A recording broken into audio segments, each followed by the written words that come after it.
Este programa é patrocinado pelos amigos e parceiros do Ministério Joyce Meyer. Eu posso te dizer algo? Eu não sei o que você pensa sobre a Bíblia, mas eu posso lhe garantir que você não tem um problema sequer para o qual a Bíblia não tem a resposta certa. Tudo o que precisamos fazer é entender isso. Você sabe, a palavra de Deus, ela é sempre espiritual, mas ela é também tão prática. Ela abrange tudo, como pensar, como falar, seu comportamento, sabe? Absolutamente tudo, relacionamentos e assim por diante.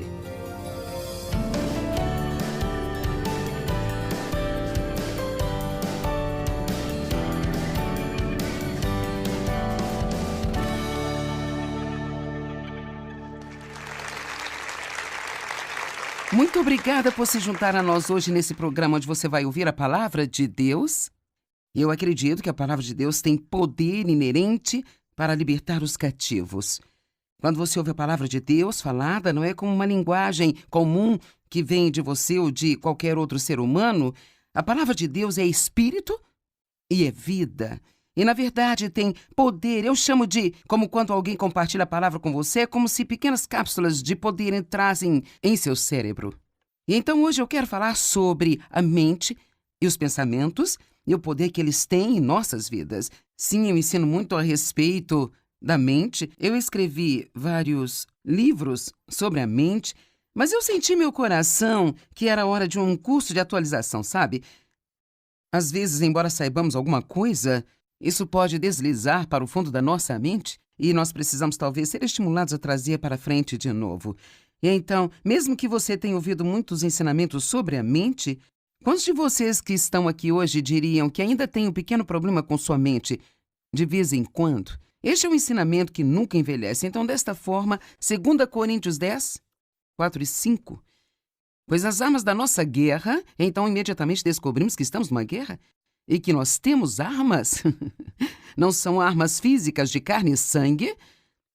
Nossas armas não são pistolas, facas e bombas e coisas desse tipo, mas nós temos armas contra Satanás, que é o nosso inimigo, mas elas são armas espirituais.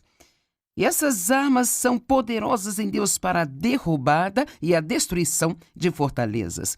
Agora, uma fortaleza é uma área em que o inimigo escava e esconde-se, tornando difícil para nós chegar até ali. Bem, Satanás faz isso em nossas mentes. Ele teve muito tempo para trabalhar nisso. Ele diz às pessoas mentiras, e elas vão e se enterram nessas mentiras e acabam acreditando em coisas que na realidade não são verdadeiras. Mas o que realmente acontece é que aquilo em que você acredita torna-se a sua realidade. Então, por exemplo, se você acredita que é tarde demais para ter uma vida abençoada, então isso desabilita você até mesmo a tentar ter uma vida abençoada. Mas ainda assim a palavra de Deus diz que nunca é tarde demais para um novo começo. Nós temos que determinar em que nós vamos acreditar. Vamos acreditar no que o mundo diz, no que as pessoas dizem, no que nós pensamos, no que sentimos? Ou vamos tomar a decisão que cada pessoa tem que tomar se ela quiser viver em vitória? Não importa o que eu sinta, ou o que eu pense, ou o que as outras pessoas digam, eu vou acreditar na palavra de Deus. Mesmo que isso pareça totalmente ridículo, eu vou ao encontro de Deus como uma criancinha. E sabe, você pega um filho pequeno, você pode dizer a ele qualquer coisa e ele acredita em você. Portanto, nós precisamos ir a Deus como criancinhas e acreditar em sua palavra e em suas promessas também, mesmo que possa não ter muito sentido para nós. Agora, estamos numa guerra, temos essas armas. Elas não são armas físicas, então que são bem. A palavra de Deus é realmente uma arma. É chamada espada do Espírito. E assim, quando nós falamos a palavra, o inimigo tem que recuar.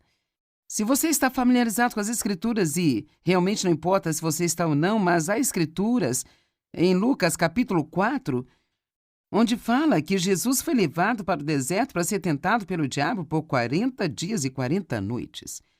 E em 4 ocasiões separadas, nos primeiros versos em que Satanás disse a Jesus, é exatamente isso que diz, Satanás disse a Jesus, e ele disse uma mentira. E então Jesus disse ao diabo, e ele citou de volta a palavra, Então, o inimigo mente para nós e nós temos uma grande arma, uma ferramenta disponível para nós. E esta ferramenta é a palavra de Deus que sai da nossa boca. Agora, não está escrito que o diabo falou com Jesus e então Jesus pensou? Diz que o diabo disse algo para ele e ele disse algo de volta. Agora, talvez alguns de vocês achem engraçado falar consigo mesmo em voz alta. Bem, para ser sincera, você faz isso o tempo todo. Talvez você não perceba isso, mas você faz isso. Bem, isso foi estúpido. Eu sou burro. Bem, isso nunca vai funcionar. E assim nós falamos em voz alta para nós mesmos e precisamos aprender a falar a palavra de Deus. Agora, verso 5. Na medida em que refutamos argumentos, teorias, raciocínios e todas as coisas orgulhosas e elevadas que se colocam contra o verdadeiro conhecimento de Deus. Ele está dizendo, nós usamos essas armas para ir contra as teorias e os raciocínios e os argumentos que vêm à nossa mente. E eu posso dizer uma coisa, Satanás irá discutir com você. O que ele mais gosta é de uma boa batalha mental. Ele discute com você e ele realmente adora raciocínios. Cara, se ele conseguir apenas fazer você tentar descobrir coisas, cara, lá vai a sua paz, lá vai a sua alegria. E sabe, lembro-me de uma vez, anos atrás, quando Deus colocou no meu coração, porque eu era uma grande, quero dizer, eu era viciada em raciocínio, sabe? Eu tinha que sentir que tudo estava em uma caixa no lugar certo. Eu tinha tudo resolvido. Nós gostamos de pensar que temos tudo resolvido na vida porque isso nos faz sentir seguros, sabe? Você sabe, andar com Deus é um pouco perigoso porque você nunca sabe exatamente o que Ele vai fazer ou quando Ele vai fazer. Então, é por isso que confiar nele é tão importante. Por que temos que confiar nele? Porque ele é bom e porque ele nos ama e ele fará a coisa certa, no tempo certo, do jeito certo. E então eu gostava muito de raciocínio e o Senhor colocou isso no meu coração e Ele disse, sabe, naquelas pequenas aberturas de caixas de correio que você vê nos escritórios às vezes, então, se quiserem entregar algo para você, eles põem algo na sua abertura. Bem, às vezes as pessoas recebem ou deveriam receber algo, mas não recebem. Porque foi colocado na abertura errada. Deus falou comigo e eu meio que tive essa imagem mental dessas aberturas da caixa do correio. E sabe, hoje provavelmente não são tão prevalentes porque nós temos hoje em dia e-mails e sabe, tudo isso. Mas esse era o sistema em que trabalhávamos e ele disse, você tem tudo em uma pequena caixa, sabe? E isso faz com que você se sinta confortável, mas o problema é que você tem muitas coisas na abertura errada. E assim, é interessante, é como se pensássemos que conseguimos descobrir algo e nós nos sentimos confortáveis, mesmo que, na maioria das vezes em que pensamos ter descoberto o que Deus vai fazer, realmente não é correto. Muitos de vocês estão descobrindo isso, certo? E Satanás gosta de discutir conosco, gosta de preencher nossa mente com raciocínio. Na medida em que nós refutamos argumentos, teorias, raciocínios e todas as coisas orgulhosas e elevadas que se colocam contra o verdadeiro conhecimento de Deus, então eu vou ser guiada pela cabeça ou vou ser guiada pelo Espírito? Nós levamos todos os pensamentos e propósitos cativos à obediência de Jesus Cristo. Não alguns, mas todos. Os pensamentos se transformam em ações. Os pensamentos se transformam em palavras, comportamentos, atitudes. Eu escrevi um livro chamado A Conexão da Mente para mostrar que nossos pensamentos estão conectados a tudo ou mais que fazemos na vida. Então, se você sente que precisa de uma mudança em sua vida, ela nunca vai acontecer até você mudar seus pensamentos. Amém? Então, muitas pessoas pensam, eu não posso evitar o que eu penso. Bem, na realidade, isso não é verdade. É o que o inimigo quer que pensemos. Ele quer que pensemos que não podemos evitar o que nós pensamos. Mas veja, se nós percebemos que a mente é o campo de batalha, outro livro, a mente é o campo de batalha, e é aí que Satanás guerreia conosco, sabe? E se soubermos o suficiente da palavra de Deus para começar a reconhecer o que é verdadeiro e o que é mentira, veja, é como... Você tem que ter tempo para entender isso. Quero dizer, por quantos anos eu acreditei que eu não tinha um futuro e nenhuma esperança porque eu tinha sido abusada sexualmente por meu pai por tantos anos? Eu pensava que eu era mercadoria de segunda categoria e, na verdade, eu planejava que eu teria uma vida de segunda categoria e que eu teria que ficar satisfeita com esta vida. Bem, eu não tinha nada para comparar, porque isso era tudo o que eu sabia. Eu tive anos e anos e anos de pensamento errado. E eu posso te dizer, eu não quero ofender, mas muitos de vocês me assistindo hoje, você acredita em muitas mentiras. E talvez você esteja baseando a sua vida nessas mentiras. E a única maneira de você saber o que é verdade e o que é mentira é se tornando um diligente estudante da palavra de Deus. Muitos pensam que não conseguem entender a palavra, mas isso realmente não é verdade. Você pode precisar de uma tradução da Bíblia que seja um pouco mais fácil de se entender, pode precisar de alguma ajuda de um bom professor de Bíblia, mas Deus não nos deixou instruções para as nossas vidas e disse, e a propósito, você não vai conseguir entender nenhuma delas. Então pegue um desses livros, coloque em uma prateleira e depois vá para a igreja uma vez por semana e ficará tudo bem? Algum dia, eventualmente, você vai chegar ao céu? Não, essa não é a vida pela qual Jesus morreu para que nós tivéssemos. Ele quer que conheçamos a Ele e o poder da sua ressurreição, a qual nos levanta de dentre os mortos, mesmo quando estamos nesse corpo. Então, em Provérbios 23:7 diz, como ele pensa em seu coração, assim ele é. Então, eu digo de um jeito diferente, onde a mente vai, o homem a segue. E a maioria de nós pode se identificar com isso. Eu posso garantir, se você andar por aí pensando em um sundae com calda quente, é incrível a distância que você percorre para obter um. Vamos, alguém aqui já trocou de roupa à noite quando você já estava quentinho lá na sua cama e foi a uma loja para obter alguma coisa que você pensou que iria comer, alguma coisa assim, tipo, talvez batata frita? Bem, eu não vou, mas eu convenceria o Dave a ir. E então, é o poder da mulher e eu amo isso. E assim, é verdade que qualquer coisa em que pensamos se transformará em uma ação. Agora, se você quiser cumprir a palavra, muitas pessoas estudam a palavra, mas então elas têm dificuldade em aplicá-la ao seu comportamento. Na verdade, eu estava conversando com alguém sobre isso. Nesta manhã, ela me disse, eu acredito no que você diz, eu quero mudar, eu oro pela mudança, mas eu continuo fazendo a mesma coisa estúpida. Qual é a minha resposta? Tem algumas. Número 1, passar tempo com Deus, porque você não consegue mudar apenas tentando mudar, sabe? Mas também meditar sobre a palavra de Deus e meditar significa pensar a respeito de novo e de novo, ou mesmo murmurar, calado ou em voz baixa. Então, Davi diz que meditava na palavra de Deus dia e noite. Em outras palavras, não é o suficiente só ir à igreja e ouvir alguém pregar a palavra de Deus. Você tem que ficar tão cheio da palavra que pensar sobre a palavra, e meditar sobre a palavra e falar a palavra vai tornando-se uma parte de você que é muito difícil de separar. Josué 1, verso 8. Josué está enfrentando algo aqui enorme. Ele tinha recebido o trabalho de substituir Moisés. Quem iria querer esse trabalho? E agora cabia a ele liderar os filhos de Israel para a terra prometida.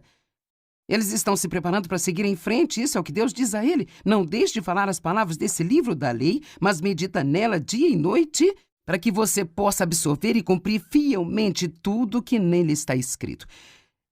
Então, como nós vamos fazer isso? Simplesmente meditando na palavra dia e noite, até que ela se torne uma revelação para nós. Você sabe o que fazemos muitas vezes? Tentamos sobreviver de informações. E, cara, existe tanta, nós vivemos na era da informação. Quero dizer, há tanta coisa vindo para nós que raramente nós permanecemos em uma coisa o suficiente até obter uma vitória, pelo menos nesta área. E assim, eu acho que podemos pegar informações, o que é ótimo, e se meditarmos nisso e estudarmos e orarmos por isso, quanto mais nós nos mergulhamos nisso, mais entra em nosso espírito e se torna parte de nós. Desta forma, então, você não apenas vai reagir aos estímulos externos, mas você realmente age na palavra de Deus, porque ela tornou-se maior em sua vida do que as coisas que vêm contra você. Medite na palavra de noite para que você cumpra fielmente tudo o que nela está escrito. Só então quando, depois que você meditar nelas, só então os seus caminhos serão prósperos e você vai agir com sabedoria e você vai ser bem-sucedido. Amém? Agora, Romanos 12:2, uma absolutamente incrível e maravilhosa escritura. Não se amoldem ao padrão deste mundo, esta era. Não se conformem ou se adaptem aos seus costumes exteriores e superficiais, mas sejam transformados, inteiramente mudados pela renovação de sua mente. Então, nós podemos ser totalmente mudados de dentro para fora. Qualquer mudança que venha de fora nunca vai funcionar. É por isso que a mudança do comportamento por si só nunca funciona. No que diz respeito a trazer para o crente a vitória, tem que ter uma mudança de coração, uma mudança de natureza. E assim, quando nascemos de novo, Deus nos dá a sua natureza, recebemos um novo coração, o seu espírito. Se alguém estiver em Cristo, ele é uma nova criatura. Mas então, a maneira que eu gosto de dizer isso, eu digo assim porque assim eu entendi, assim eu ensino, que tudo aquilo que Deus dá a nós, eu acredito que vem como uma forma de semente. Nós temos uma semente de tudo que Deus é aqui no ventre do nosso espírito. Mas como quando uma mulher fica grávida da semente do seu marido, ela tem que cuidar dessa semente, ela tem que nutri-la, há coisas que ela não pode fazer, há coisas que ela precisa fazer. Então, durante o período de tempo, vai crescendo uma criança e ela dá à luz. Bem, eu acredito que a palavra de Deus é a semente que o semeador semeia. E essa palavra de Deus, ela realmente toca todas as áreas da nossa vida. Eu posso te dizer algo, eu não sei o que você pensa sobre a Bíblia, mas eu posso lhe garantir que você não tem um problema sequer para o qual a Bíblia não tem a resposta certa. Tudo o que precisamos fazer é entender isso. Você sabe, a palavra de Deus, ela é sempre espiritual, mas ela é também tão prática. Ela abrange tudo, como pensar, como falar, seu comportamento, sabe? Absolutamente tudo, relacionamentos e assim por diante. Então ele diz, não se conforme com o mundo, não tente ser como o mundo diz que você deveria ser, mas seja transformado pela total renovação de sua mente. Eu posso te dizer que se você apenas pegar uma única frase e meditar nela por muito tempo, pode mudar sua vida, algo assim como, Deus me ama, e Ele me ama do jeito que eu sou. E é tão difícil para nós acreditarmos. Nós pensamos, bem, talvez Ele me ame quando eu puder mudar e ser melhor. Mas a verdade é que Jesus morreu por nós enquanto ainda éramos pecadores. Então, quanto mais agora, certamente, Ele amará e cuidará de nós se antes de nos importarmos com Ele, Ele morreu por nós. Eu gosto de dizer, e eu recebo alguns olhares muito engraçados quando eu digo isso, mas você sabe, Deus nunca vai amar você mais do que Ele te ama neste exato momento. Você está respondendo como a maioria das pessoas? E você sabe um pouco sobre a palavra? Imagine se eu estivesse tentando dizer isso a alguém que talvez tenha nascido de novo há pouco tempo, porque pensamos, bem, quando eu me comportar melhor, Deus vai amar-me mais. Mas a verdade, o amor não é aquilo que Deus faz, mas é quem Ele é. Então, Ele simplesmente ama você e desculpe-me, mas você vai ter que aceitar isso pela fé, mesmo que você seja como eu, talvez você não seja muito amável, Deus ama você a si mesmo. E as coisas que você aprende a fazer do jeito certo, Deus não ama mais agora porque você está fazendo o que é certo. Nós não tentamos ter o comportamento certo para que Deus possa amar a nós. Quanto mais sabemos o quanto Ele nos ama, mais nós nos apaixonamos por Ele, mais dessa nova vida nós queremos viver para agradar a Deus. Mas não porque pensamos que devemos, mas estamos tão maravilhados com o que Ele fez por nós que queremos viver a nossa vida inteira amando e agradando a Ele.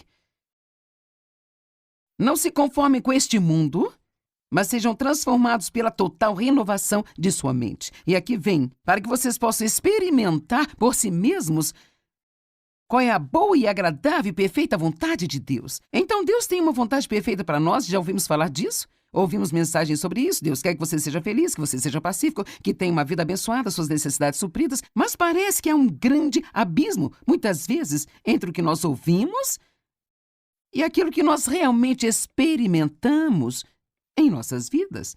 E assim, a maneira como eu entendi é que todas as coisas, todas as promessas aqui são minhas. Mas é meio como... Se esta é uma boa maneira de você entender, Isso é como... Se eu tivesse isso legalmente, Jesus comprou isso para mim com seu sangue. E isso é meu. Mas eu não posso ter isso ainda por causa da minha pouca experiência? Mas mesmo que ainda não tenha experimentado tudo isso ainda, isso é meu. E a única maneira de eu experimentar tudo isso é continuando a acreditar que isso é meu. Independentemente de como eu agir, eu sou uma nova criatura, a semente de Deus está em mim e eu quero fazer aquilo que é certo. Talvez eu não esteja onde eu preciso estar, mas estou progredindo todos os dias e todos os dias eu me sinto melhor e melhor em todos os sentidos. Mas Deus me ama exatamente onde estou agora, do mesmo jeito que se eu pudesse manifestar um comportamento 100% perfeito. Sabe, se alguns de vocês têm algum dinheiro que acha que pode deixar quando você morrer, deixar para os seus filhos com toda a probabilidade, eu sei que eu tenho, bem, legalmente, no papel, eles têm o meu dinheiro. Mas ainda não estão desfrutando? De jeito nenhum. E assim, a mesma coisa no nosso relacionamento com Deus. É nosso, é um acordo assinado, está assinado, selado com o sangue de Jesus. E agora, se um dos meus filhos apenas me deixar de lado, sem um relacionamento comigo, não se importar comigo, então pode haver um pequeno problema aí, sabe? Mas enquanto você continuar amando a Deus e querendo a sua vontade em sua vida, o que a Bíblia diz? Todas as coisas cooperam para o bem. Não daqueles que têm um comportamento perfeito, mas daqueles que amam a Ele e andam de acordo com a sua vontade. Quando você ama a Deus e quer a sua vontade, você o ama e quer a sua vontade, você o ama e quer a sua vontade, não há nada em sua vida que possa acontecer com você que Deus não possa pegar e trabalhar para o seu bem. E cabe a nós acreditarmos nisso. E, cara, tem tantas coisas ótimas. Eu acho que tenho tempo para talvez mais uma. Efésios 4, 22 a 24. Agora, se é do 22 a 24, isso significa que 23 está em algum lugar. Mas eu vou começar lendo o versículo 22 e 24 para você e eu vou te contar o que está no meio. Dispõem-se de sua natureza anterior. Destruam e descartem o seu antigo eu não renovado que caracterizou a sua antiga maneira de viver, o qual se corrompe por desejos enganosos que brotam da ilusão. Ele está dizendo, pare de agir do jeito que você costumava agir antes de ter Jesus em sua vida. E o versículo 24, lembrando, estamos pulando 23 por agora, e revistam-se da nova natureza. Pare de agir do jeito que você costumava agir e comece a se comportar da maneira que Deus quer. Você tem uma nova natureza, você não é aquele velho eu, você é uma nova pessoa. Bem, eu já tentei, e não importa o que eu faça, eu continuo falhando. Talvez você tenha perdido o verso 23. E sejam constantemente renovados no espírito da sua mente, tendo uma nova atitude mental e espiritual. Então, a única maneira de conseguir, de ir do 22 ao 24, é constantemente manter uma atitude renovada, aprendendo mais e mais a palavra de Deus, aprendendo mais e mais sobre as promessas de Deus. Sabe, na verdade, o que você está fazendo, quando você medita na palavra de Deus, quando você pensa muito nela, ou você enche suas orações com ela, realmente, para ser sincero, o que você está fazendo é sendo convencido de que é verdade. É isso aí. Porque é como... Por exemplo, nós podemos dizer, eu confio em Deus? Mas há um teste bem claro sobre se você confia ou não em Deus. Hebreus 4 diz, aqueles que creem de verdade entram no descanso de Deus. Se eu disser que estou confiando em Deus, mas eu estou preocupado, eu não confio em Deus. E nunca vamos chegar onde precisamos estar se não começarmos a ser honestos conosco sobre onde estamos. Então, eu realmente acredito que Deus me ama incondicionalmente. E se eu não acredito, então eu vou procurar cerca de 20 escrituras sobre o amor de Deus e eu preciso meditar sobre elas e falar sobre elas. Algo que eu gosto de fazer é escrever as escrituras à mão, mesmo que você tenha um computador. Ainda gosto de escrever no papel. Talvez seja apenas minha idade, eu não sei, mas isso ajuda a palavra a entrar em mim, sabe? Quando eu faço isso. E então, tenha cuidado sobre sua mente. Você pode expulsar pensamentos errados e você pode escolher os pensamentos certos. E você pode sentir que nunca terá uma vitória, mas posso te dizer que é exatamente o que o diabo quer que você pense e qualquer coisa da qual você não desistir, no final você vai ter a vitória.